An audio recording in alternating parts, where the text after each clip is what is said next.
la videoconferencia. Economista Rafael Correa, tenga usted muy buenos días. Desde Guayaquil reciba el saludo de Edison Casañas, Jorge Arrobadito, listos ya para esta entrevista. Entiendo de que usted se encuentra en México. ¿Cómo le va? Muy buenos días. Muy bien, gracias. Sí, señor, en México, y me ha alegrado mucho escuchar la canción de Facundo Cabral, ¿no? Ajá. Cantante que admiraba tanto. Este es un nuevo día para reír, para buscar el ser feliz.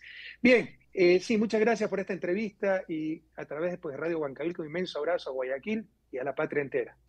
¿Cómo está su salud de economista? ¿Cómo le va? Para que sufran los sufridores está bastante bien. ¿Qué Hay se, peligro de que me salve. qué se encuentra haciendo en México, señor Rafael Correa? Bueno, siempre en época de campaña vengo a México para que haya, o a un país latinoamericano para que haya coincidencia de horario, porque como hay que dar tantas entrevistas, y también live con mis compañeros, reuniones de buró, por ejemplo, si la reunión de buró es 7 de la noche en Ecuador, en Bélgica 3 de la mañana. Sí. Entonces, venir a un país latinoamericano facilita mucho mi participación en la campaña. Economista, hace pocas horas, más o menos unas 36 horas, el Ecuador vivió un debate electoral que muchas personas lo siguieron a través de, obviamente, una cadena nacional de radio y televisión. ¿Cuáles son sus apreciaciones en este debate? Un desastre, porque no servía para nada el esquema ni los moderadores, con todo respeto. Dijo el Consejo Nacional Electoral que había contratado asesoría internacional para hacer el reglamento del debate. ¿A quién habrá contratado? Al padre loco con los tres chiflados. Pero es una barbaridad. Y los moderadores no entendieron que el rol de un moderador en un debate es controlar los tiempos. Que no salgan pues de las buenas costumbres, que no hay insultos y esas cosas. Pero no pues que condicionen la respuesta. Eso lo evalúa el público. Eso lo evalúan los ciudadanos. Pero ellos interrumpían, eso no es, no critiquen, no pregunten, diga cómo. Imagínense por un instante los ecuatorianos y los que nos escuchan. Si Lazo se lanzaba a la reelección, nos gusta o no nos gusta, el presidente de la República del Ecuador, democráticamente electo, presidente de la República del Ecuador, que le está haciendo callar Gisela Bayona, que no es así, no, que diga cómo. Tremenda falta de respeto, ¿no? Pero también falta de respeto para los demás candidatos. Entonces creo que aportó muy poco el debate y obviamente hubo un sesgo muy claro contra nuestra candidata Luisa González. Y me preocupa mucho, porque si el CNE no puede organizar un simple debate presidencial, imagínese cómo serán las elecciones del domingo. Economista Rafael Correa, mi compañero Jorge Arrobadito también tiene inquietudes. Economista, gracias por estar aquí en los 8:30 de Radio Huancavilca. ¿Usted cree, economista, que estos debates fortalecen la democracia acá en el Ecuador? Claro, claro, pero debe ser mire, un debate es el ejemplo clásico de filosofía política, porque estrictamente hablando es restringir la libertad de expresión. Yo puedo hablar con lo que sea cuando quiera, pero si todo el mundo habla lo que sea cuando quiera, ¿no? No se transmiten ideas. Entonces se restringe teóricamente la libertad de expresión por un bien mayor que es transmitir ideas. Pero hay que permitir transmitir ideas. O sea, los otros querían, no, usted tiene que responder de esta forma, tiene que decir esto. No hagan debate, hagan un software donde pregunten qué opina Luisa González y qué sé yo, y Jaco Pérez de seguridad y le responde inmediatamente. Y utilicen inteligencia artificial para hacerse preguntas uno al otro. O sea, se quiere ver a la persona, cómo reacciona, cómo se defiende. Entonces, debe haber un esquema mucho más flexible de debate, pero por supuesto que el debate es necesario y contribuye a la democracia. Este 20 de agosto también los ecuatorianos estamos convocados a elegir presidente o presidenta, pero también 137 asambleístas. ¿Usted cree que de pronto puede haber un asambleísta el más votado y ser presidente de la Asamblea de Revolución Ciudadana? Bueno, lo que pasa es que ahora se vota por bloque. Esa es de las tantas barbaridades que hicieron hace unos 3 años para perjudicar. Cambiaron del método de Hunt, que hay en casi toda América Latina, el método de Western para asignación de escaños. ¿Qué significa eso para aquellos que nos escuchan? Para perjudicar al partido mayoritario que somos nosotros, evitar que tengamos por nuestras propias fuerzas mayoría en asamblea absoluta. El método de Hunt es que si hay dos curules, primer y segundo puesto, tiene que ganarle 2-1 al que le sigue y se lleva las dos curules. Con el método de Western tiene que ganarle 3-1. Es mucho más difícil. Se atomiza la asamblea y llegan movimientos independientes cualquiera y verdaderos mercaderes de la política. Esto también pasa a nivel de consejo municipal, ¿eh? Y los municipios y los alcaldes están teniendo graves problemas de gobernabilidad por esta barbaridad, porque es una barbaridad para un país como Ecuador, pues lo hicieron para perjudicarnos. Y al mismo tiempo dijeron, ya no se puede votar por persona, sino por bloque. Eso es hasta inconstitucional. Pero como también nos perjudica, lo dejan pasar cualquier cosa. Entonces ya no hay asambleísta más votado, sino lista más votada, Y esa sin duda, todos lo saben, va a ser la lista 5 de la Revolución Ciudadana. Economista, ¿usted es partidario de reformas constitucionales o de asamblea constituyente? Yo creo una asamblea constituyente porque el 2018 hubo un golpe de Estado, que nadie se engañe, ojalá que entendamos que de ahí fue el punto de quiebre para la destrucción del país. Yo no he visto destrucción tan rápida de un país en época de paz, con una guerra civil, con una guerra abierta, pero en época de paz, con dos gobiernos supuestamente democráticos, la desgracia que estamos viviendo. Yo veo al país como el segundo más seguro de América Latina, vamos a acabar como uno de los 15 más violentos.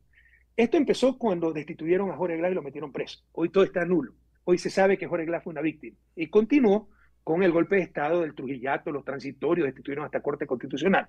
Entonces, si ganamos nosotros las elecciones, van a tratar de atarnos de mano, porque fiscal es de ellos, lo manejan ellos, Contraloría, Procuraduría, Sistema Judicial, Corte Constitucional, ahí pueden derogar decretos, leyes, pueden legislar interpretando la Constitución. Entonces, si queremos cumplir a nuestro pueblo, tenemos que reemplazar eso de golpe y porrazo y para eso una constituyente. En todo caso, siempre se puede hacer reformas constitucionales, la Constitución es un instrumento dinámico y siempre es perfectible, ¿no? Dinámico, pero yo tengo algunas propuestas, si quiere conversamos de eso. No, también, claro, economista, pero también la Asamblea Nacional Constituyente como que no es tan dinámica porque se tomaría mucho tiempo. Y ahí tenemos también una piedra en el zapato de lo que pasó con el Consejo de Participación Ciudadana, que de alguna manera lo hicieron bastante político. Pero son entes políticos, si eso no es lo malo, porque satanizar la política. O sea, lo que deben ser es objetivos, honestos. O sea, mire, prohibieron que estén afiliados a partidos políticos los miembros del Consejo de Participación Ciudadana para que participen en las elecciones. Usted eso va contra toda la corriente mundial. Cuando se quiere impulsar la participación en política, en Ecuador se castiga la participación en política. Eso es absurdo.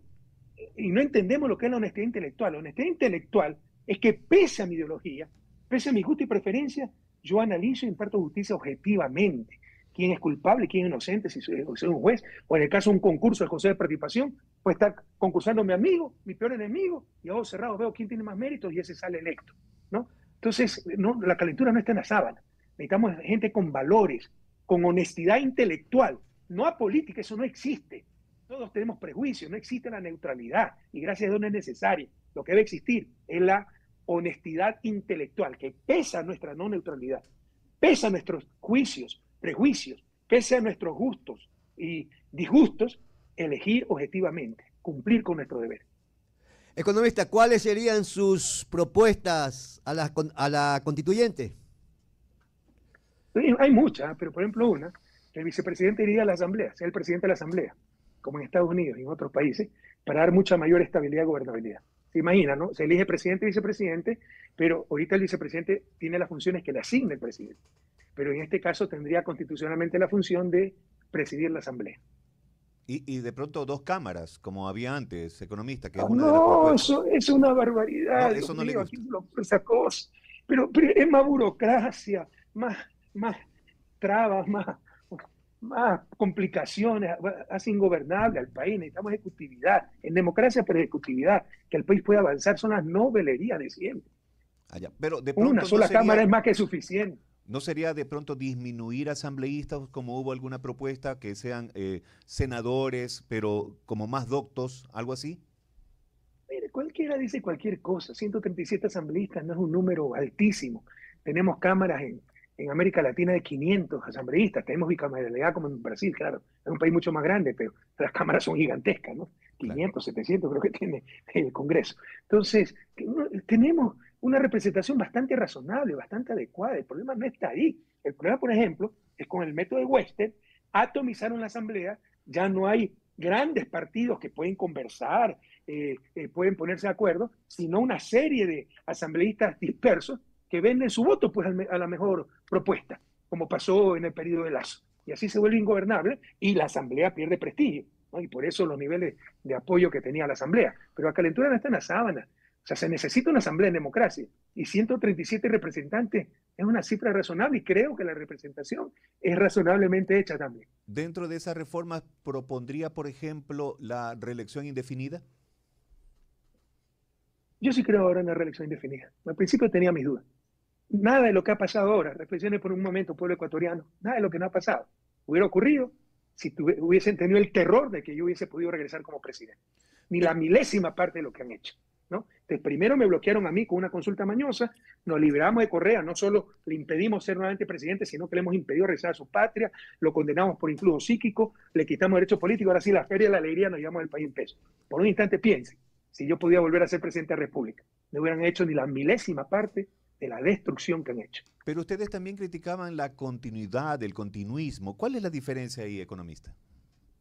El continuismo en las buenas cosas, bienvenido. Continuismo en las mafias terribles. Si es uno de los problemas de nuestros países, no tenemos política de Estado.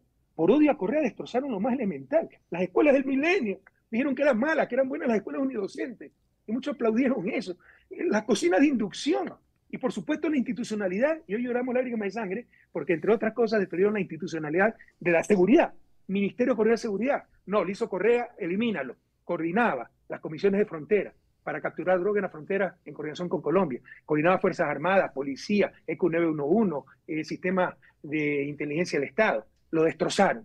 El Ministerio de Justicia lo hizo Correa, destroza, controlaba las cárceles, hoy la controlan las mafias. El Ministerio del Interior, dedicado solo a la Policía y a la Seguridad Ciudadana, destroza, lo da a María Paula el Ministerio de Gobierno para que reparta hospitales, compre conciencia. La policía volvió a ser república independiente, mendiga, policías durmiendo sobre el piso, y hoy lloramos lágrimas de sangre. Entonces, se necesita continuidad, pero en las buenas cosas. ¿Quién no sabe que el 2007 al 2017 estuvimos mejor? ¿Por qué cambiar lo que funciona? No nos queremos nosotros mismos. Es que te odio a Correa y yo prefiero que asesinen a mis hijos cuando salen a las calles, pero que tú no continúes ni tu revolución ciudadana porque te odio. Así nunca vamos a hacer eso de desarrollo. Así nunca vamos a alcanzar el buen vivir. Así nunca vamos a ir en paz. Nunca vamos a ser felices. Economista, el día domingo, que son las elecciones, también va a haber una consulta popular. Desearíamos escuchar su concepto sobre esta pregunta de la consulta popular, si usted está de acuerdo que el petróleo se quede bajo tierra o no. Adelante, economista. Como le decía hace un momento, querámonos un poco más, no pongamos sobre nuestros hombros cargas que no son nuestras. Nosotros no somos los contaminadores del medio ambiente, son otros, los países desarrollados los que contaminan. Purificamos nosotros el medio ambiente y no nos pagan nada por eso. Pero debemos contribuir, sí, pero también hemos contribuido a que no se nos mueran los niños por diarreíta, pues por patología de la miseria, patología del siglo XIX.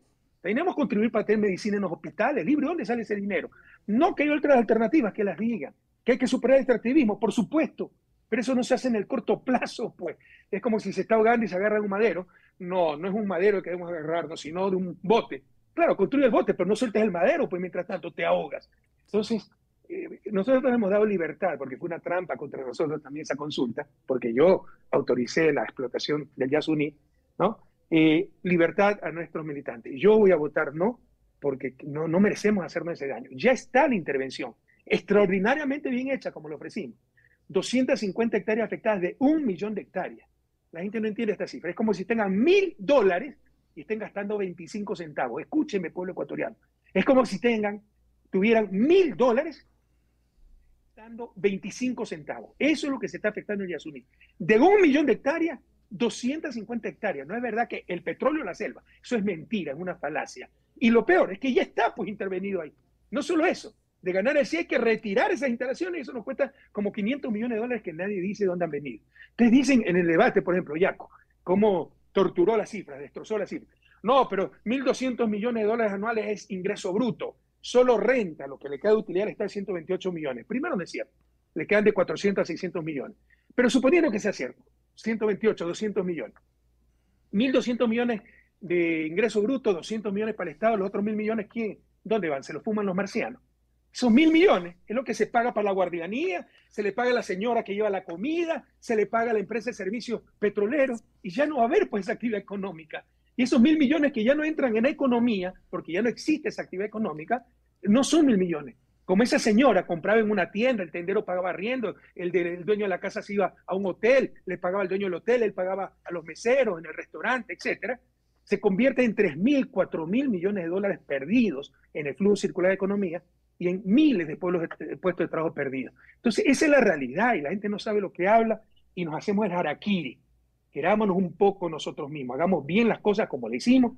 En verdad, la intervención son 250 hectáreas de 1 millón de hectáreas, 25 centavos de $1.000, ya está hecha. El mayor provecho para sacar adelante nuestro país. Pero también yo voy a votar no, obviamente. Claro. Ahora, pero también significaba que tal parece que usted tiene también enemigos en la Corte Constitucional, porque ya ha pasado 10 años y a esta altura se les ocurre hacer esta consulta popular sobre el ITT. Ahí, ¿qué dice usted con respecto a la Corte Constitucional? Pero es obvio, pues, Jorge, que soy la Corte Constitucional de Trujillo, pues. Pusieron a los peores con tal de que sean anticorreístas. Por eso le digo que hay que ir a una constituyente, porque con esa Corte Constitucional no nos dejarían gobernar si nosotros ganamos. Pero por supuesto, es la Corte Constitucional trujillista, gran coautora del desastre nacional.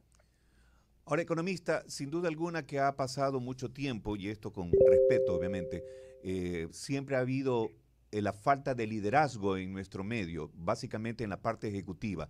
¿Hace falta de pronto en Carondelet ya unas faldas? No me falta liderazgo. A mí no me gusta hablar de faldas, pantalones, porque creo que son rasgos machistas. Ya. Eso jugará a las mujeres de la patria, sobre todo. Necesitamos pantalones y faldas primero, porque es un equipo de trabajo. Hay por ahí Rambito que dice, necesitamos huevos. Bueno, necesitamos los ovarios de nuestras mujeres, pero sí se necesita liderazgo. Y en este caso, una lideresa, como Luisa González. Hace 6 años que no hay liderazgo en el país. Y cuando había, lo llamaron autoritarismo. Ojalá aprendamos de las duras lecciones de la historia. Más aún un país como Ecuador, por supuesto que se necesita liderazgo, por supuesto se necesita que alguien que sepa dirigir, alguien que tome decisiones, alguien que está detrás de las cosas para que las cosas se cumplan, ¿no? Entonces es obvio que necesita un presidente, pero un presidente con liderazgo, sobre todo en países en vías de desarrollo, países como Bélgica. La otra vez estuvieron como un año sin primer ministro, que no se podían de acuerdo a las fuerzas políticas, y uno ni se entera, son países que marchan solitos. En Ecuador, usted trabaja de lunes a domingo, 16 horas diarias, se resfrió 2 días, ya nada marchó. Se necesita gente que esté tiempo completo trabajando por la patria y con liderazgo, y ese es Luisa González. Economista, el día domingo ganó un hombre de tendencia de ultraderecha en la Argentina. ¿Usted cree que con este triunfo de Milei la tendencia en la región va a cambiar? Mire, América Latina es un territorio en disputa. ¿Yo por qué soy de izquierda? Porque algunos dicen, ¿dónde ha tenido éxito el socialismo?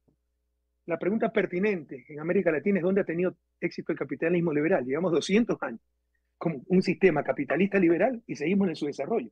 Mire lo que es un Haití, por ejemplo. Así como ellos ponen de ejemplo Venezuela bloqueada, yo les puedo poner de ejemplo Haití, con toda la democracia liberal, con todo el capitalismo liberal, economía de mercado. Y es un desastre, los países más pobres del mundo. Entonces, si queremos resultados diferentes, superar 200 años de desarrollo, tenemos que hacer algo diferente y más acorde a la realidad. Estamos en el continente más desigual del planeta y nos proponen ideologías que la competencia, el individualismo, el sálvese quien pueda. Claro, cuando unos están en la terraza y los otros en el subterráneo. Entonces, es una barbaridad. Si quieren, empecemos a hablar de aquello, cuando haya razonable igualdad de oportunidades. Y por eso soy de izquierda, por el bien común, para ensayar algo nuevo, algo que creemos que es correcto para la realidad latinoamericana y que ya se probó durante nuestro gobierno, ¿no? En todo caso, América Latina es un territorio en disputa, ha avanzado mucho la izquierda. En los 90 era derecha contra derecha.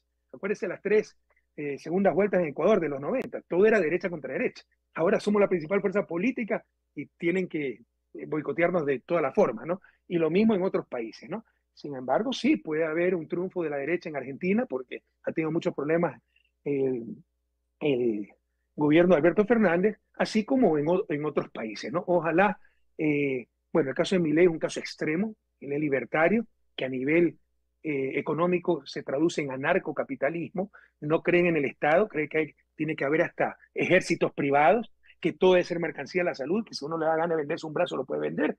Yo no sé quién puede apoyar esas locuras. Ojalá llegue una derecha, si llega en Argentina, pues una derecha sensata. Pero, por supuesto, ojalá sea un gobierno de izquierda, porque creo que es lo más adecuado para la realidad de América Latina y lo diferente para superar 200 años de su desarrollo.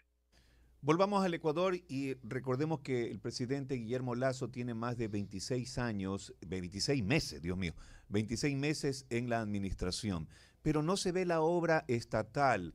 ¿Cuál es su criterio? ¿Cómo evalúa estos 26 meses de Guillermo Lasso? Creo que tiene un poquito más de 26 años. Terrible, un fracaso total, ¿no? Yo creo que eso sí, que peor fue el gobierno de Moreno. Moreno destrozó todo. Moreno era un psicópata. Lasso un inútil. Y vanidoso, o sea, solo quería llegar, tener su retrato en Carondelet y no le importaba el país, le importaban sus negocios. Pero terrible, pero no solo aquello. el país debe saber, Jorge, ustedes, Jorge, los que me escuchan, Edison, ustedes deben saber que se duplicó la deuda. Ellos se han sobreendeudado al país. Nos metieron al cuento que ya había dejado sobreendeudo al país. Tuvo que venir el Fondo Monetario a exigirle que presente las cuentas. En verdad, yo encontré una deuda pública, qué sé yo, de, no recuerdo, 14, 13 mil millones, ¿no? La habré dejado en 38 mil, subió 17 mil, 15 mil millones, no recuerdo la cifra exacta, ¿no? Pero, perdón, 13 mil a 38 mil, 25 mil millones creo que subió, 27 mil me parece, ¿ya? En todo caso, se invirtieron 100 mil millones. Es decir, es como que si usted gastó, se endeudó en 27 mil, pero ahora tiene un activo, una casa de 100 mil. Estoy con mi cifra, como estoy tan cansado. Es 73 mil dólares más rico, porque debe 27 mil, pero tiene un activo, una casa de 100 mil. El neto es 73 mil, aumentó su patrimonio. Estos señores, yo dejé la deuda en 38 mil millones, en menos del 40% del PIB, se inventaron que habíamos roto el límite, etc. Hoy está en cerca de 80 mil millones, 65% más o menos del PIB, 40 mil millones más, pero no han puesto un poste de alumbrado público. Hay que darle el premio Nobel a Lazo, eso es casi imposible hacerlo. También lo hizo Macri. Se endeudó con el Fondo Monetario, Argentina quedó endeudada y la plata fuera. ¿Por qué? Sacaron el dinero, la fuga de capitales, la permitieron, ¿no? A los paraísos fiscales. El pueblo ecuatoriano se ha quedado endeudado, no hay un poste de alumbrado público y la plata está afuera. Es criminal lo que se ha hecho y ese es uno de los problemas con que se va a topar el nuevo gobierno. Necesariamente tendrá que renegociar servicio de deuda y tiene que hacerlo en función del bien común, no como lo hizo Moreno con sus nejones en plena pandemia, que incluso pagaron anticipadamente deuda. Economista, hagamos historia. Vamos a la historia. Usted llegó al poder en el 2006. En el 2008 hubo una asamblea constituyente, siguió avanzando. Duró 10 años para que haya transformación aquí en el Ecuador, pero acá cualquiera que gane en estas elecciones del día domingo, o si hay una segunda vuelta quien gane, ¿no le parece el tiempo, un mes, año y medio para poder hacer algo por este país que estamos viviendo los peores momentos, economista? No nos engañemos, se puede hacer mucho, pero no se puede hacer todo. Y lo primero es que se vaya Lazo. O sea, Lazo es el problema, es un inepto. Su equipo de gobierno es menos que mediocre, ¿no? Y no hacen nada, no ejecutan. El principal problema que tiene el Ecuador en este momento es la seguridad. Vaya, vea, no es que no ha habido plata, se le asignó presupuesto, no han ejecutado el presupuesto. Todavía están con el concurso para los chalecos antibalas, 26 meses de gobierno, ¿no? Entonces, primer paso para superar el problema es que se vaya Lazo a la casa. Próximo gobierno, que ojalá sea unidad nacional, que todos se unan, y ojalá sea una sola vuelta, para no tener que esperar hasta noviembre que se vaya Lazo y acabe de destruir el país. Pero ojalá que sea unidad nacional, que todos se unan ante esta crisis. Tendrá que atender problemas urgentes como la seguridad y obviamente y la reactivación económica. No podrá hacer todo, pero podrá hacer mucho. Con gente que conozca, como Luisa González, le aseguro que en el corto plazo ya veremos grandes avances en seguridad ciudadana y grandes avances en reactivación económica.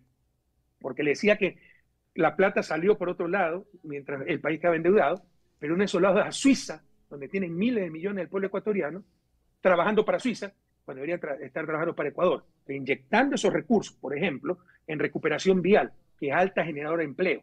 Se contratan las cuadrillas, los obreros, esos obreros a su vez que se compran el pan, y entonces eso se llama circulación del dinero, efecto multiplicador, entonces genera mucho más empleo, genera mucha más actividad económica, incluso genera impuestos. Entonces, lo que sí les podemos garantizar, que en el corto plazo se verán cambios drásticos, mejoras drásticas. El país no retrocederá, avanzará rápidamente en cuestiones de seguridad y en cuestiones económicas. Pero obviamente, en 16, 18 meses no se va a poder hacer todo, pero se podrá hacer mucho si llega Luisa González y la Revolución Ciudadana, porque aunque le moleste a algunos, nosotros ya lo hicimos. Los demás prometen, nosotros ya lo hicimos, sabemos cómo hacerlo. Ahora, economista, ejecutar ese presupuesto es tan difícil. ¿Por qué este gobierno lo volvió difícil? No, es inutilidad y cobardía. Escupieron para arriba. Por hacernos daño a nosotros no le importó destrozar la patria. Ahora, con toda la persecución que ha habido, nos han perseguido por todo. Que si se compran helicópteros, que lo compra una comisión técnica de las Fuerzas Armadas y salen con falla, entonces el culpable es el presidente y es especulado, ¿no? ¿Sabe cuántos transportes compramos? Helicópteros livianos, medianos, pesados, lanchas rápidas, aviones tripulados, no tripulados, subsónicos, supersónicos, de carga, de turbohélice. fallan los helicópteros medianos y todo el mundo es un corrupto. Y tiene que empezarse a defender y le caen glosas y se tienen que gastar decenas de miles de dólares en glosas. Hay gente que ha perdido su casa, su carro, su familia por la persecución, por la irresponsabilidad de auditores de Contraloría que no tienen conciencia de lo que hacen y que le pueden destrozar la vida a un ciudadano honesto. Entonces, con ese antecedente, por perseguirnos a nosotros, todo lo que nos hicieron, la gente buena ya no quiere entrar al sector político. Y si entra, no quiere firmar nada porque se muere de miedo. Están cosechando lo que ellos mismos sembraron. Por hacernos daño a nosotros, destrozaron a la patria. Hoy no ejecutan por terror a que los persigan. Dentro de las necesidades urgentes que obviamente vive el ciudadano ecuatoriano, está sin duda alguna la falta de autoridad y también obviamente esta inseguridad que estamos viviendo, el desempleo, etcétera, ¿no? ¿Usted cree que la señora Luisa González obtenga estos objetivos una vez que llegue al poder? Pero no le entendí bien la pregunta. ¿De controlar la inseguridad? De controlar, esos serían los objetivos principales de combatir la inseguridad. ¿Está sí preparada la señora Luisa González para aquello? Pero por supuesto, ella era la jefe de gabinete la que coordinaba todas esas acciones y es intensa, por decirlo menos, ¿no? La llamaba a las 6 de la mañana para ver cómo iban las cosas. En todo caso, mire, hay que saber hacer las cosas, no se trata de decir cualquier cosa. No es momento, por favor, pueblo ecuatoriano, Guayaquil, de mis amores, de improvisar, de caer en los cantos de sirena de cualquier aventurero. Ya caímos en la trampa de Lazo, ¿verdad? Que en 100 minutos iba a resolver todo. Mira la tragedia que vivimos. Tenemos que ir a lo seguro. Nosotros sabemos cómo hacerlo. Por ejemplo, el tema seguridad. Por lo menos hay que dividirlo en dos segmentos. La delincuencia común, el arranchador del celular, el que le abre el carro, el que le roba la casa, ¿no? Que hay que actuar con mucha mano dura, pero también con mano justa, combatiendo la pobreza, la desigualdad, generando empleo. Es decir, desarrollo humano para disminuir esa delincuencia común, pero mientras tanto presos esos delincuentes comunes. Pero está la delincuencia, el crimen organizado que tiene otra lógica diferente. El crimen organizado existe en Estados Unidos y allá no hay pobreza. No es la codicia, la mala fe, ¿no? Y sobre todo está relacionado con el narcotráfico. Para combatir eso se requiere sistema de inteligencia. Destrozaron el sistema de inteligencia, lo destrozaron. Ya no tenemos inteligencia del Estado. Nosotros teníamos inteligencia hasta en las cárceles para anticiparnos a lo que iban a hacer los jefes de la mafia. Hoy dirigen las mafias desde las cárceles, ¿no? Sistema de inteligencia para descubrir la estructura de la mafia, porque si solo coge, agarra al jefe, lo reemplaza pues el segundo, y se van reemplazando. Tiene que agarrar a todo. Sistema de inteligencia para ver rutas del dinero, ruta de la droga, etc. Necesita tecnología para rastreo de llamadas, para rastreo del propio dinero, ¿no? Para pruebas de confianza, polígrafo en la fuerza pública, porque vamos a referir a aquello. Y necesita coordinación internacional. ¿Acaso nosotros producimos cocaína, pero exportamos cocaína? La cocaína viene de Colombia y se ha desplazado de la costa al Putumayo y la sacan por el río Putumayo a la costa del Pacífico, Manta, Guayaquil. O sea, es hasta relativamente fácil controlar eso, pero ya no hay coordinación con Colombia. Nosotros teníamos el Ministerio Coordinador de Seguridad, que coordinaba Fuerzas Armadas, Policía, coordinaba la CONVIFRON, las Comisiones Binacionales de Frontera, precisamente para unir esfuerzos con Colombia, de donde viene la droga, para combatir eso. Ya no existe nada de eso. Y no solo eso, algo mucho más grave, ¿no? El crimen organizado infiltrado del Estado.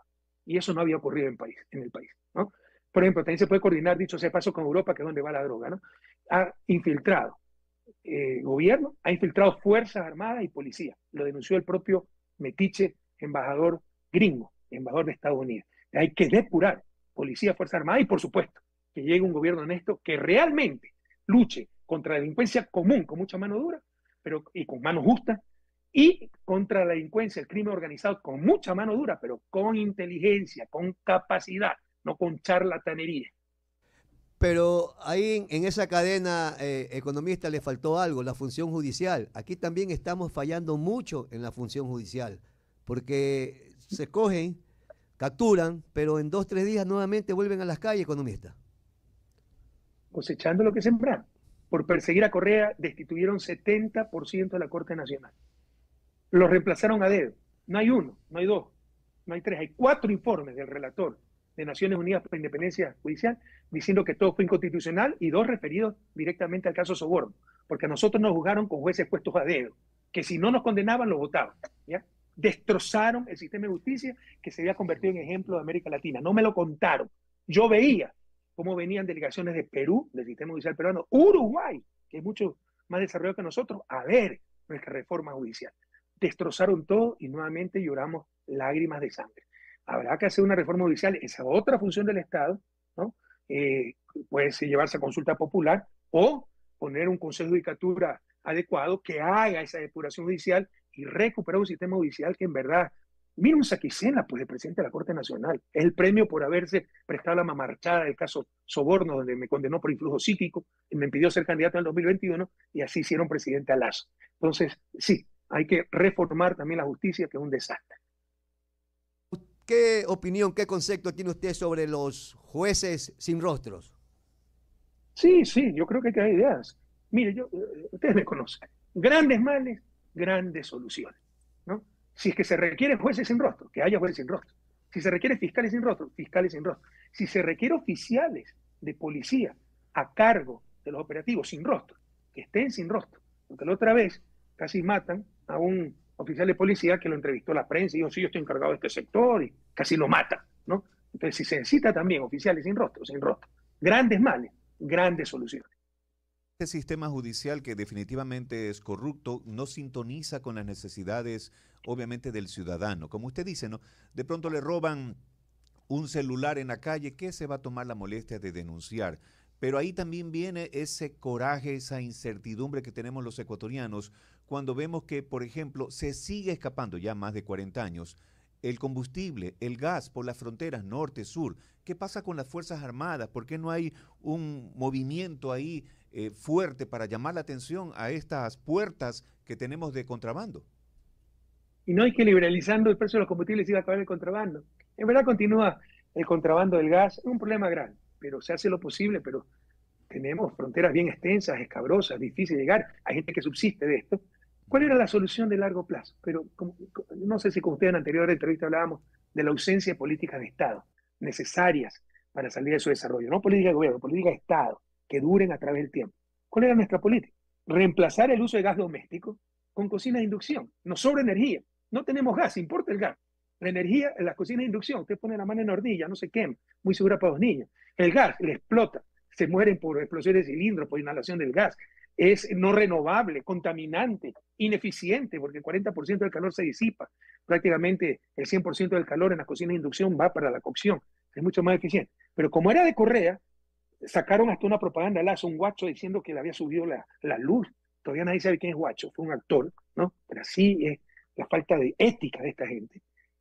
Dijeron que no servía, que todo estaba mal hecho y pararon el proyecto de cocina de inducción, reemplazar cocinas de gas, que nos cuesta hasta muertos anuales, por cocinas de inducción hiperseguras con electricidad, que es lo que le sobra al país.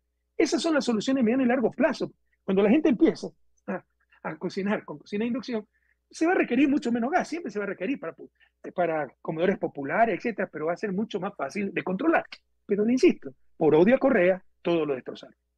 Usted, economista, mucha gente nos acaba de escribir y decía que llenaba el tanque con $10 y le ponían súper. ¿Recuerdan esa época?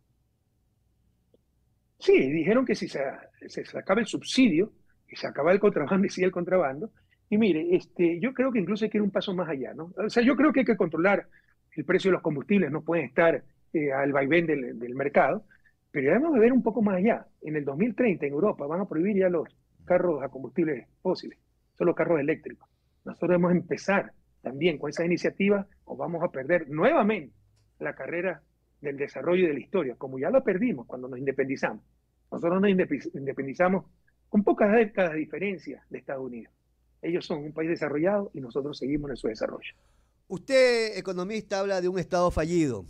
Un Estado fallido tiene gobiernos débiles y en ocasiones hasta inexistentes, caracterizándose por una falta de autoridad legítima en la toma de decisiones. Para usted, ¿es débil o no existe este gobierno? No existe. ¿Quién controla las cárceles? El gobierno. Salen dando ruedas de prensa, pues, los capos en las cárceles. Y custodiados por policía, ¿no? Hay territorios donde no puede entrar. Para la campaña es tremendamente difícil. Usted tiene que pedir permiso a las bandas para poder entrar en ciertos barrios, en Esmeralda, en Guayaquil. O sea, se ha perdido el control del territorio nacional. Mire cómo me levantaron calumnias que había dado parte del territorio al narcotráfico. Como que si no existiera la Fuerza Armada, la policía, todos eran cómplices. No, ahora sí, se ha perdido el control del territorio, ¿no? Hay barrios donde no se puede entrar, hay sectores controlados por las mafias, por el narcotráfico, las cárceles son controladas por el narcotráfico. ¿Y por qué dije que Ecuador ya era un Estado fallido? Porque se ha dado un fenómeno que antes no existía.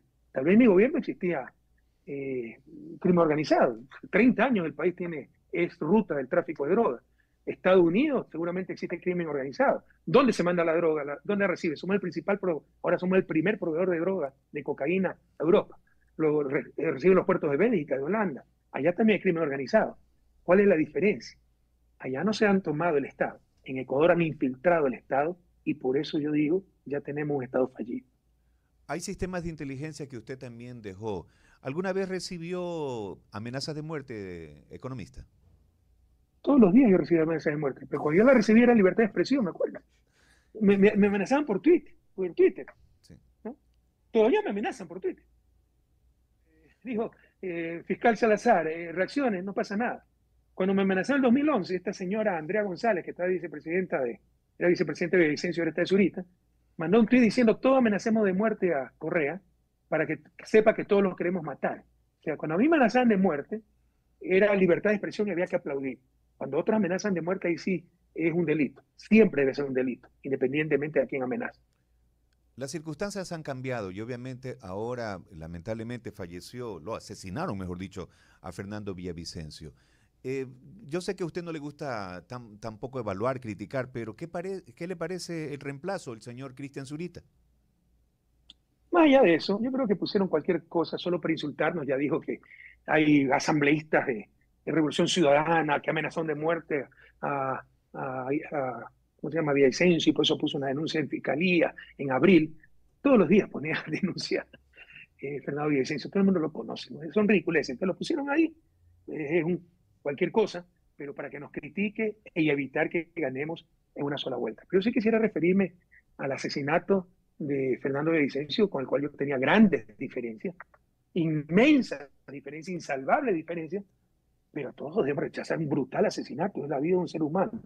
A él lo asesinan, lo meten en una jaula, por Dios. Es claramente un complot con complicidad de la policía. No puede ser ineptitud. Lo meten en una camioneta solo. Lea cualquier manual de seguridad, siempre está el chofer pues en la camioneta. El VIP, el protegido, es el penúltimo en entrar, acompañado de la escolta que se sienta al lado del copiloto, ¿no? Pero al lado del chofer, en el puesto del copiloto, y detrás se sienta la persona protegida. A Villavicencio lo meten solito, porque sabían que lo iban a acribillar. Lo metieron en una trampa, en una jaula para que lo masacren. No solo eso, el carro no era blindado. Es que su carro no estaba. Ya estaba, ya sabían que estaba. Había llegado de Guayaquil. Dio declaraciones el chofer de Villavicencio en Caracol, me parece, de Colombia. Pero se equivocó de puerta. Dijo, ya llego. Y en lugar de esperar 2 minutos, llegó 2 minutos después del carro blindado, con lo cual se evitaba todo, lo metieron rapidito en la camioneta.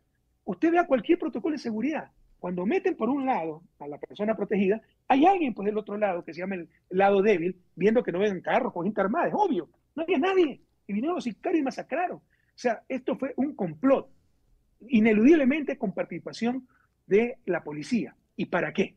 ¿No? Para evitar, mire, nosotros tenemos ganada la elección una sola vuelta, tenemos 46% antes del fallecimiento de Villavicencio, y esta gente, solo un cataclismo político podía evitar nuestra victoria. Y ese cataclismo político fue el asesinato de Villavicencio, a tal punto que minutos después ya habían videos editados míos para tratar de crear la narrativa que nosotros habíamos matado, ¿no? Un spot de campaña que decía, mi venganza personal será contundente, y seguíamos con los versos de Tomás Borges, mi venganza personal será el derecho de tus hijos a la escuela de las flores, y cortaba, para hacer creer que yo lo había amenazado y que nosotros éramos culpables de la muerte. Es extremadamente claro que el asesinato de Villavicencio es un complot con participación de la policía y de la derecha de este país, de Ecuador, para evitar que le ganemos en una sola vuelta. Criminales, han rebasado todo límite y escrúpulo y han jugado con la vida de un ser humano. Ahora, para usted, economista, ¿cambió el tablero político definitivamente? Sí, por supuesto, pues cuando usted tiene esa conmoción, la gente tiene terror. Y cuando hay terror, pierde la perspectiva. Entonces cree cualquier cosa. Cuando le arman un incendio, usted puede tener al mayor estadista enfrente suyo, pero si al lado tiene un bombero por dañado, marihuanero, corrompido que sea, agarra al bombero pues, para que le apague el incendio, porque le crearon la urgencia y el terror. No caigamos en esa trampa, pueblo ecuatoriano, a quitarnos las vendas.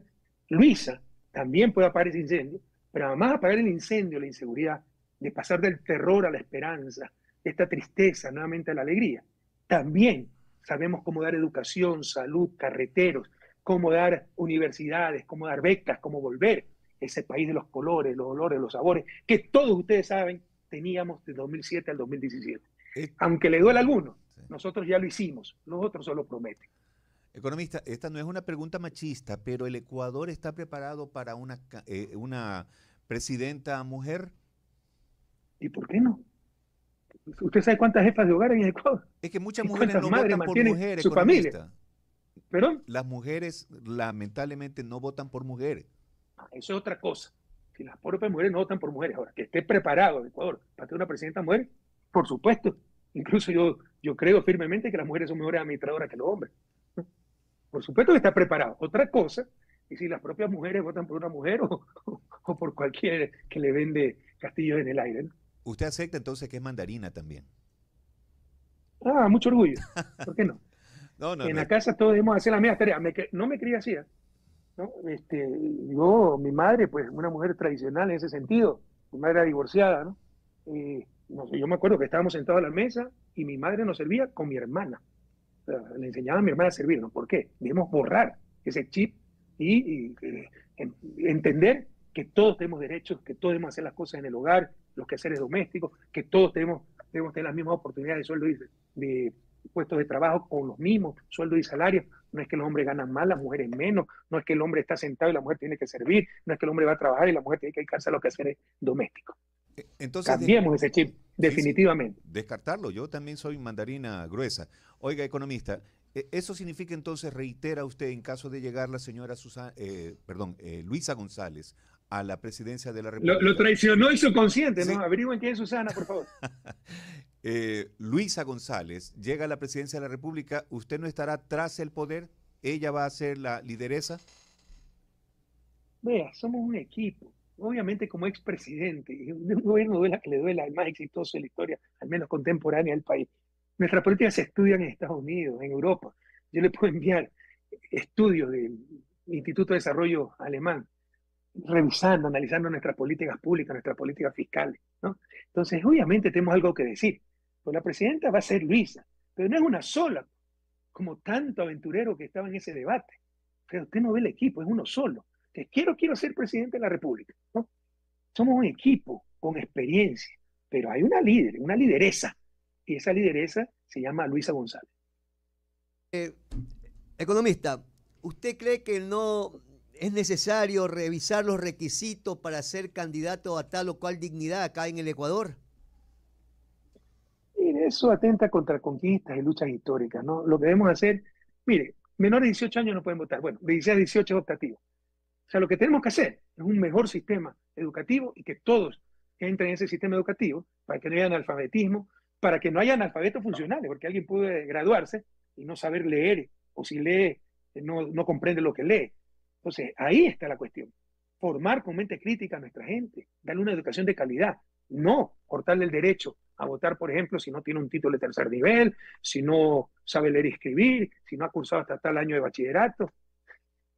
Bueno, de todos modos, yo creo que tenemos ¿cómo sería? La preculpabilidad, decían los polivoces, de lo que hizo el bachiller Lazo, ¿no? Pero hay bachilleres que han sido presidentes históricos, Lula da Silva, Evo Morales. Ahí no está el problema, ¿no? Y lo que hay que hacer es formar bien a toda nuestra gente para que haya una mejor calidad de democracia, la gente no se deje manipular y vote con criterio. Economista, Y si quiere ser candidata, que proponga cosas con criterio también.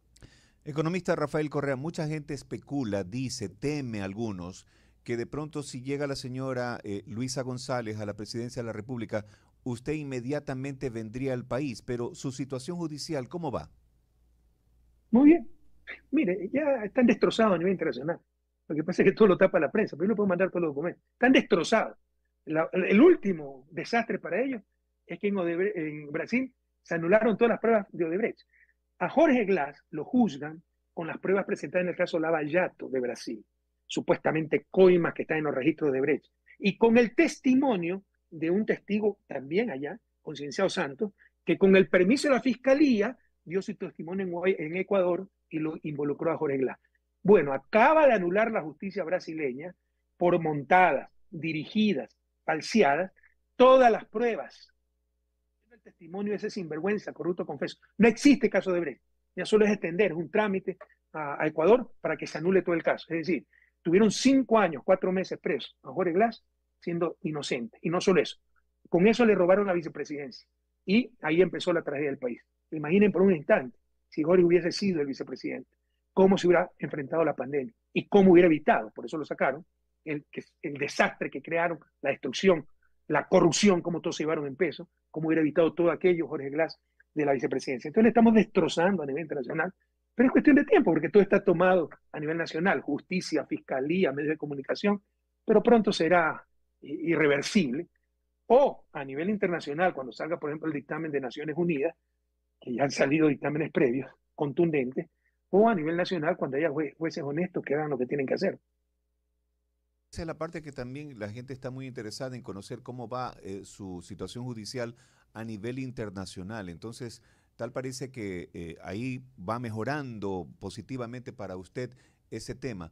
Ahora, ya para concluir, ir concluyendo, mejor dicho, esta entrevista, definitivamente los ecuatorianos tenemos que pensar frente a las urnas y tomar una verdadera decisión para cambiar este gobierno y obviamente que vengan días mejores para nuestro país.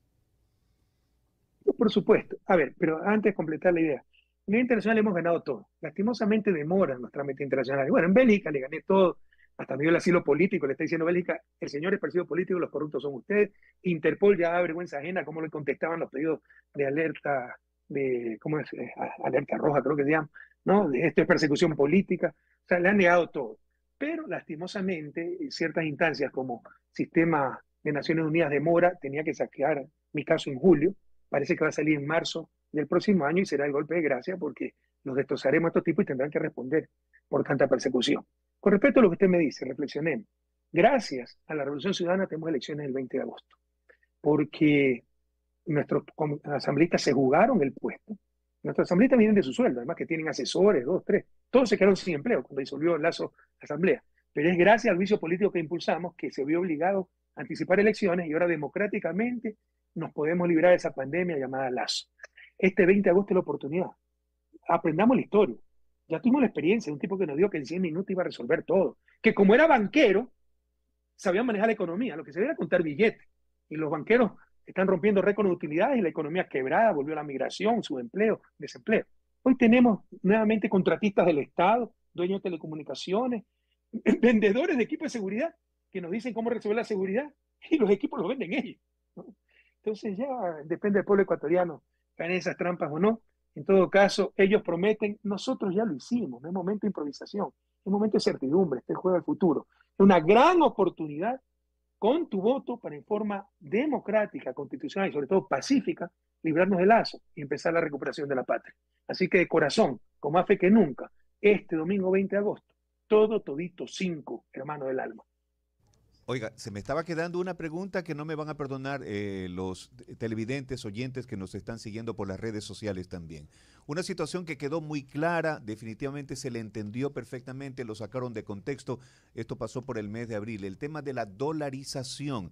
Hay que fortalecer la dolarización, economista Rafael Correa. Con todo cariño, Edison, 17 años el mismo cuento. Si ya lo creen, ya no es talento de esta gente, maldad, es ingenuidad nuestra, o sea, ya no creen esas tonterías. Y ese es el problema, no se puede tener una discusión seria. Andrés habla de dolarización, quiere salir de dolarización. Se trata de crear instrumentos digitales, electrónicos, para que gire, para que sirva, sea más eficiente la dolarización. Con los mismos dólares poder hacer más, porque aumenta lo que se llama la velocidad del dinero. Es lo que hizo Bukele en El Salvador. Por ejemplo, puso como moneda de curso legal el Bitcoin, una criptomoneda. Eso no atenta contra la dolarización, la fortalece, porque con menos dólares se puede hacer más. ¿Qué es lo que atenta contra la dolarización? La fuga de divisas, porque es tan fácil como esto. Para mantener la dolarización deben ser más los dólares que entran que los que salen. Con Lazo son más los dólares que salen a sus guaridas fiscales. Ya no coman cuentos. 17 años de lo mismo. Aquí tenemos una pregunta deportiva también a propósito que lo vemos de la camisa azul. Ya, pero ya me quieren deprimir. No, excelente. Aquí lo presentamos a nuestro amigo, también lo conoce usted. Guachito, bienvenido. ¿Cómo están, compañeros? Presidente, ¿cómo le va? A los ¿Pero qué, años, guacho? me recuerdo cuando me invitó en 2 oportunidades al Palacio de Carondelet. Pero por acá los Contreras dicen que es lo que le está faltando a nuestro deporte y particularmente al equipo de sus afectos, el MLE, para reiterar los éxitos tan consecutivos que coincidentalmente se dieron en esos 10 años. Para mí, dorado, yo soy de frente, presidente, ahí está la inquietud. Usted le falta el deporte y dice que particularmente es el punto neurálgico de la grosera campaña que tiene el MLE. Hoy en el antepenúltimo puesto. Presidente, un gusto. Gracias. Usted ha dicho años dorados, ¿no? ¿Y cómo? No hay discusión, años dorados. O sea, en un país con una democracia mucho más madura no habría discusión. Solo habría un candidato, un proyecto que se tiene que redigir porque dio tanto bienestar. Pero aquí muchas veces por viscerales, te odio Correa, prefiero decir mal, o caigo en cualquier novelería, no, mira, que ofrece tal cosa, y nos arriesgamos y vamos de tumbo en tumbo. Apostarle a lo seguro, a lo que ya te dio bienestar. Todos saben que antes vivíamos mejor. 20 de agosto, todito 5. Mira, tú dices coincidencialmente fue bien a Emelec. No me vas a creer, pero es verdad. Yo me enteraba por el periódico algunas cosas. El auspicio del Banco del Pacífico. Yo me enteré por el periódico. Pero el mito urbano es que yo inducía todo hacia Emelec. Eso no es cierto. Sí creo que uno transmite cosas. Si el propio presidente es melecista, eso infunde ánimo y bueno, se puede lograr muchas mayores cosas. Y por eso no quería hablar de Emelec, porque sé que está en muy mala situación y por eso le dije no toquemos temas deprimentes. A propósito, presidente, ¿cómo puede usted encontrar las indélices en un marco electoral de 13.400.000 cuando se dice que Barcelona y MLE pueden tranquilamente aglutinar un 60%? Si de ese 60% que vendría a ser casi como 8 millones, usted logra, en base pues al tiempo que dispone y a las realidades que logró en sus 10 años, atesorar un 30-40%, no tendríamos segunda vuelta. ¿Cómo poder lograr eso en un periquete en el tiempo brevísimo que queda como para empujar a ese poquito que aparentemente está faltando para redondear ese 40%? Hablando del deporte y con Barcelona y MLE, ese 60%. Eso es muy mal político, ¿no? O sea, eso no pasa por Barcelona y Emelec. Sí pasa por desarrollar el deporte en general, pero no por un equipo particular. Entonces, no podemos caer en la demagogia. Vamos a apoyar el deporte, no a ningún equipo en particular. En todo caso, ¿qué es lo que hicimos con Barcelona y Emelec en los Amanes? Hicimos las escuelas de fútbol, porque los clubes con sus escuelas de fútbol hacen un gran trabajo social, no por ser Barcelona y Emelec, por su trabajo social. Sacan chicos de las calles, los ponen a jugar fútbol y se vuelven futbolistas y les salvan la vida. Y el plan incluso era hacer una escuela de milenio que no lo hicieron para que pudieran estudiar. Pero nosotros hicimos las escuelas de fútbol de Barcelona y al lado de la Emelec, de tal forma pues que cuando Barcelona acaba de entrenar, pudiera ir a ver cómo Emelec entrenaba y aprender, ¿verdad? En todo caso, una al lado del otro, incluso para hacer crecer la confraternidad deportiva. Entonces, creemos en el deporte, ¿no? Y no esperen de mí nunca demagogia. No se trata de halagar a emelecistas, barcelonistas, liguistas, se trata de trabajar por nuestros jóvenes y el deporte es fundamental para la salud de nuestra juventud y para el orgullo nacional. Por eso no solo hay que masificar el deporte, sino también apoyar el deporte de élite, y el deporte de élite está destrozado. Destrozaron el programa de alto rendimiento y hoy nuestros atletas de alto rendimiento tienen que hacer hasta rifas para poder financiarse los viajes. Sí, presidente, porque de pronto podría ser que los momentos dorados en nuestro deporte a nivel olímpico fueron en el año 2020, si la memoria no me traiciona, cuando se ganó 3 medallas. Y con usted en el poder se ganó una medalla de plata el año 2008. Nosotros tenemos 5. Pero la gente dice, pero no fue en el periodo de Correa. Pero claro, se sembró y la cosecha vino después. Es lógico, presidente. Sí, no, por eso que el 2020 se obtuvieron 3 medallas. No entender nada, con todo respeto, no entender nada del proceso olímpico. Esas medallas vienen de nuestro proceso, salvo tal vez la de Richard. Pero las pesistas, por supuesto, fueron preparadas por nosotros y fueron parte del proyecto de alto rendimiento. Pero es un proceso que toma años. Así es. Que lo empezamos nosotros. Pregúntale a cualquier experto. Lógico, lógico. Y en el otro aspecto, presidente, ¿qué sabe de los centros de alto rendimiento? ¿Qué pasó? En algún momento nosotros teníamos cerquita el centro de alto rendimiento de Durán y andaba lleno de maleza, prácticamente que estaba desaparecido por el abandono y por lo que ha pasado, que todo lo que tenía sinónimo de la década, lamentablemente era como una especie de ofensa al desarrollo de nuestro país, particularmente del deporte. ¿Qué sabe de los 5 centros de alto rendimiento que se lograron en su gobierno? Usted me quiere hacer llorar, ¿no? Destrozados, como han destrozado el país, los destrozaron, están abandonados. Centros espectaculares, pero le hizo Correa, bueno, todo le ha abandonado, lo que yo hice, lo que me hice, todo. pero duele el alma, es criminal. Y la memoria es frágil, ¿eh? Nosotros solo hicimos 2 nuevos centros de alto rendimiento. El Valle de, el de Imbabura, entre Imbabura y Carchi, ¿no? Y el de Río Verde en Esmeralda. ¿Por qué? Porque es el Valle del Chota, es el semillero de atletas. Y Esmeralda lo mismo, ¿ya? Fueron los 2 únicos hechos expresamente, además con una visión integral. Recuerde que nuestros equipos se van, como Emelec se va alguna vez a hacer pretemporada a Argentina, eso es fuga de divisa, eso debilita la dolarización. En lugar de eso, que vayan pues, a concentrarse en Río Verde o en el Chota, y hay policlínico, hay comedor, hay habitaciones, hay las canchas, hay gimnasio, hay todo. Y los dólares se quedaban en economía. No lo entendieron, lo destrozaron. Los otros centros, el de Durán que usted dice, ¿sabe lo que era, no? ¿Sí se acuerda o no? El centro de capacitación del Banco Central, de la sucursal del Banco Central. Capacitación hasta con discoteca, pues hasta con sauna. Yo les quité todos esos clubes a toda esa burocracia dorada, prohibí que la burocracia tenga clubes, porque si quiere, lo que tienen que exigir es buenos salarios y se afinen al club que quieran, pero no con plata pública hacer esas cosas, y lo convertí en un centro de alto rendimiento, votado, ¿no? El otro fue el de Macas, porque había una serie de infraestructura dispersa, y la coordinamos por los huevos amazónicos y se convirtió en un centro de alto rendimiento. Y el último fue que ya habían iniciado en el Azuay, ¿no? La modernización de la infraestructura deportiva de la Federación de la Azuay, y convenía hacer un centro de alto rendimiento ahí porque es de altura, y le dimos apoyo para tener ese centro. Son los 5, salvo el de Azuay, porque está en manos de la Federación de la Azuay, los otros 4 están abandonados. Parte y agradeciéndole a los compañeros por haberme brindado este tiempo. Presidente, ¿se puede en algún momento tener medios de comunicación? Preciso, no sé si el de Maca está abandonado. Sí le puedo decir con certeza que el de Durán, el del Chota y el de Río Verde están abandonados, destrozados. Presidente, una última, agradeciéndole a usted y a mis compañeros por habernos regalado estos minutos en nuestro espacio deportivo. ¿Se puede en algún momento tener medios de comunicación como por ejemplo el Servicio Público de Radio y Televisión, la BBC del Reino Unido, que opera bajo el control de una carta real en donde hay una manifiesta independencia de los controles tanto políticos como comerciales? Podríamos tener por acá, porque también fue un tema bastante engorroso que lo acusaron a usted en su periodo. Eso es lo que intentamos. Pero si no te insultan todos los días los medios, no son independientes. Así es la mediocridad. Creen que ser independientes es insultar. Criticar por criticar. Hubo un periodista, Oscar, que dijo, bueno, nosotros criticamos al poder porque nos gusta joder y criticar al poder. ¿Se imagina lo que es eso?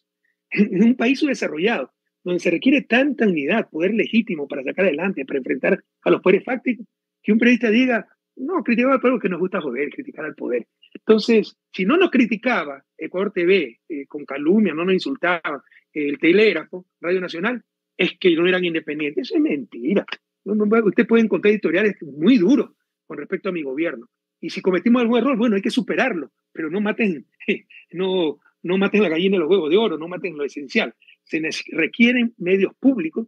Público viene del latín, que significa de todo, res pública, lo que es de todo, la cosa pública, res pública, público es de todo. Entonces la ciudadanía que controle con leyes muy estrictas, con veeduría externa, lo que ustedes quieran, pero obviamente se requieren medios públicos para que sean independientes de los intereses del propietario y de los intereses de los auspiciantes.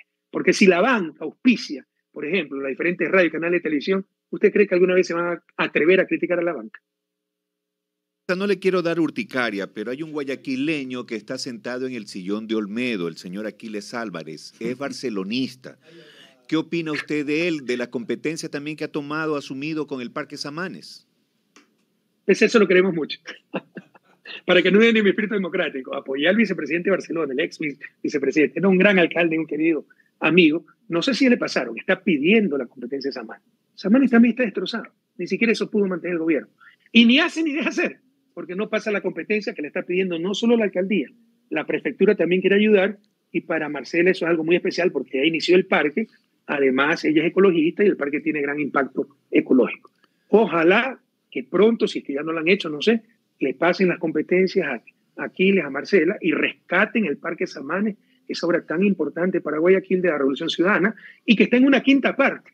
Todavía faltan por desarrollar 4 quintas partes del parque. El parque avanza hasta el río Dable, por si acaso. Economista Rafael Correa Delgado, muchísimas gracias por haber aceptado esta hora de entrevistas con estos periodistas, estos ecuatorianos que desean lo mejor para la patria. Tenga usted muy buenos días y, obviamente, salud para usted.